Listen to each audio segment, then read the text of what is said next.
All right, guys. So this is another movie ranking, and of course, it's a certain special boy's birthday today. So of course, I'm going to do a movie ranking of the Friday the 13th movies. Now, as always with these movie rankings, this is just my personal opinion. If you think a movie should be higher or lower on the list, that's totally fine. I'm always curious to see what you guys have to say and where these movies rank for you, whether they be higher or lower on the list. Like I said, there was no way I was gonna when I was doing these horror movie rankings throughout the year, throughout spooky season, I was not gonna include Jason. I was just waiting for, of course, Friday the 13th. There was no way. I was not gonna do that. Anyway, so a few things. There's a lot of good fan films out there, especially the Womp Stomp trilogy, which apparently end the trilogy of the Never Hike series ends today. I won't be including those. Because they're not official movies. I'm only doing official movies only. But I highly recommend the Never Hike... I really should stretch more. I highly recommend the Never Hike Alone trilogy. It's very well done. It's brutal, and it's what I think fans would really love to see in a new Jason movie. So yeah, we're only. I know some people are going to be like, "Why didn't you include the Womp Stomp movies?" And I'm like, because they're fan films. I love them, but they're fan films. So we're only doing official movies. And as always, if you think a movie should be higher or lower on the list, that's totally fine. I'm always excited to hear where your movies where the rankings the rankings for where these movies lie for you are. But other than that, yeah, let's get started with the rankings. When we always go from the shit to the top, to the cream of the crop. Anyway, bottom of the barrel, Jason Takes Manhattan. Honestly, this and the next movie, which you probably know what it is, are interchangeable for me of how bad they are. Jason Takes Manhattan, of why I think it's arguably the worst of the Friday the 13th movies, is while it does put Jason in a new environment, we're out of Crystal Lake, it's a just boring movie. And I know everyone's like, oh, it's more like Jason takes a boat to Manhattan. Yeah, we've been over that joke before, but it's true. But the thing is, the cardinal sin of this movie is that you made Jason boring. The story of, like, the girl getting psychic visions of young Jason make no sense. Jason without the mask is just god-awful. The only good thing is the solid head punch kill. And that's really it about this movie. There isn't really a lot here, and like I said, this movie is just goddamn boring when it comes to Jason films. Yeah, that's really it. It just commits the cardinal sin of just being a boring as shit movie for me. Next up is is Jason Goes to Hell, the final Friday. I know some people say that this is arguably the worst, and it is, but I do see like there's some merit here, like making Jason officially a deadite. Of course, having the tease of Freddy versus Jason at the end. But it's still a bad movie. Like, it makes no sense. That bounty hunter that's, like, meant to be Jason's Loomis makes no sense. Jason having a sister. It's really like they were trying, the group was trying to make a Halloween movie, and we're like, we can do that with Jason. It's basically, he doesn't talk, Michael doesn't talk, Jason doesn't talk. Yeah, it can totally work. They can totally coincide with each other. Yeah, we got this. We got this by the ass. Anyway... So, it's just another bad movie. There are some decent kills, but it's not enough to save what could... the other thing is, like, it could have worked, but it runs the same thing of, it makes no sense and it's goddamn boring.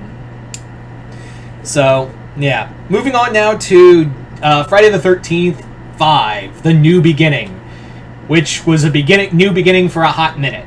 This is obviously the one of two movies where Jason isn't the killer, and we have a whodunit involving Tommy Jarvis, and it's not very interesting. The reveal makes no sense, and he doesn't even go out. The other thing is, I just realized this after rewatching the movie. I was like, hey, he doesn't go off after the guy who murdered the guy who pretends to be Jason. He doesn't go after his son's killer.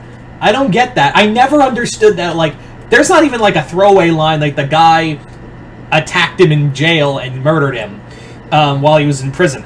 We never get that. So I'm like, why are you killing all these other people when the guy who was the killer who murdered your son was in prison, went to jail. Why didn't you? Never mind. I don't fucking care.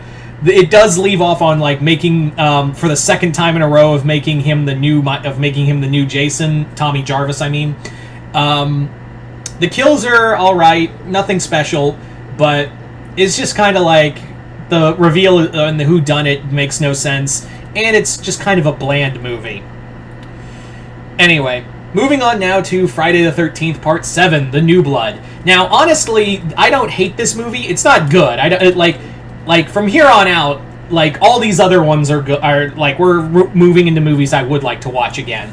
So, New Blood is not awful. I know it got butchered by the MPAA, but the whole thing of the psychic girl fighting Jason makes no sense. But it's pretty fun. And also, this, for me, is my definitive Jason look. Like, this is what I imagine.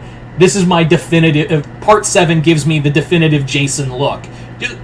Just the big, hulking, zombie Jason that we all kind of know. Like, he's... and... Yeah, Kane... This is probably Kane Hodder's best performance as the character, honestly. I think it is... I think it was where he started, I believe. Yeah, it was. This is where he started, and I think it's his best performance as Jason. And, of course, the sleeping bag kill. So, yeah. Next up, we have Jason X. And you may be thinking, really? Jason X is this high on the list? Well, like I said, it's my list, so deal with it.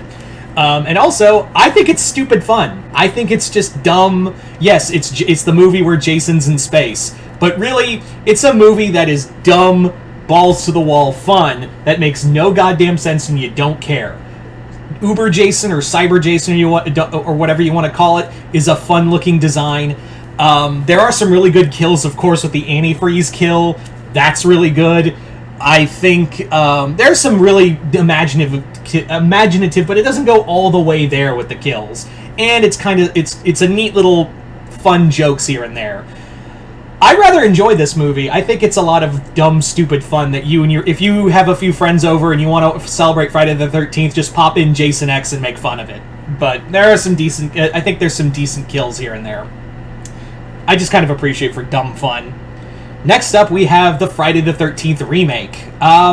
This is basically a distilled version of the first three movies, and the characters are bland, but you can make that argument for a majority of these Friday the 13th movies, so you just gotta accept it. One of the reasons why I like Friday the 13th is because it's just kind of like comfort food movies, where you don't have to go too deep into it, you just have to sit back and relax and watch the carnage unfold.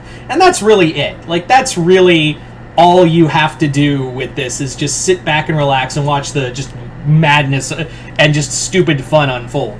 And the remake kind of does that. It doesn't do anything like groundbreaking. It doesn't do anything of too much note. The characters do suck. But the kills, I think, are really good. Jason's downright brutal in this movie. I think it's a very well put together film. I think it's... Well, let me take that back. I think it's well put together cinematography-wise, as well as, like, Jason being, like, this... like backwoods kind of like hunter Jason kind of form. I really do like that. The characters do suck, but they're just but that's part of the course of a lot of the remakes and a lot of the horror movies, so I just kind of accept it at this point. Yeah. It's nothing you haven't... The thing is like, this movie, like, doesn't do anything you haven't seen before. It's not trying to be like some other remake where it's like, we're gonna go totally in a different direction. Nope, this movie just goes... We just wanted to do, like, a Jason movie and just do the first three movies over again. Yeah.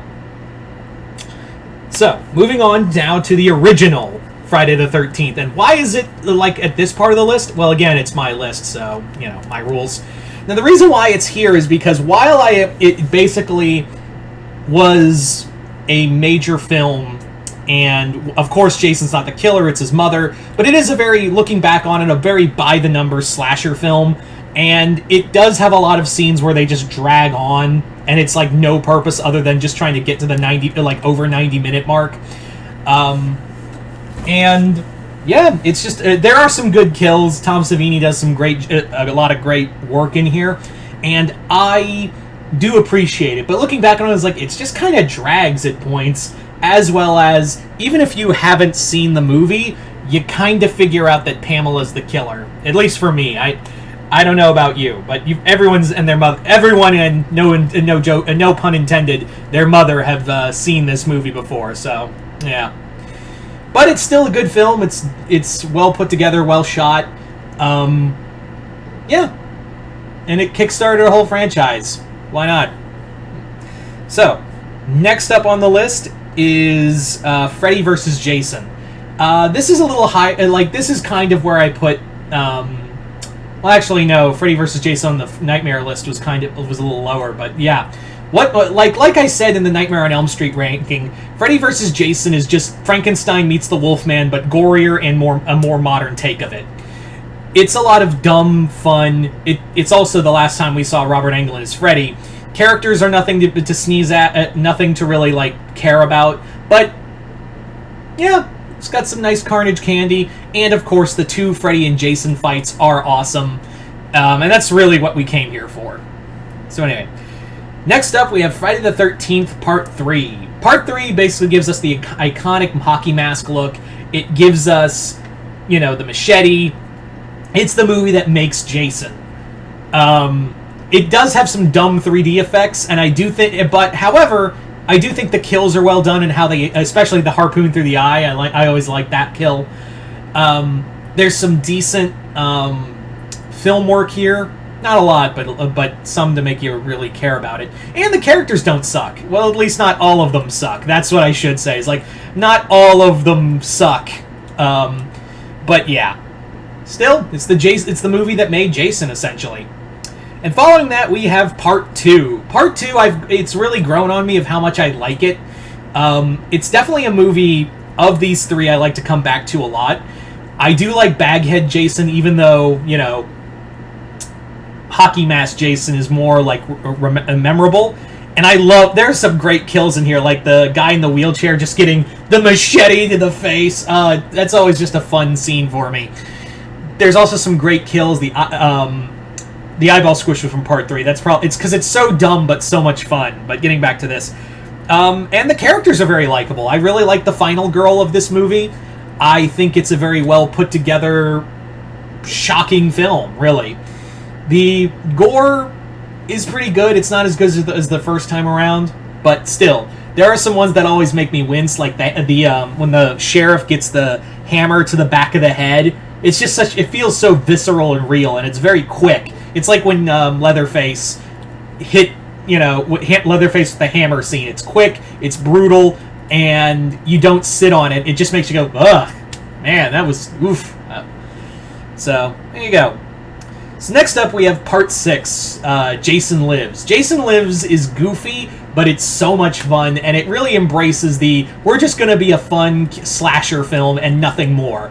And that's really what you get here, is just a fun, by-the-numbers slasher film that does not take itself seriously like the past 5 movies have been trying to. This one is like, nope, we know what we are, we're gonna mosey on through, and, let's have some fun.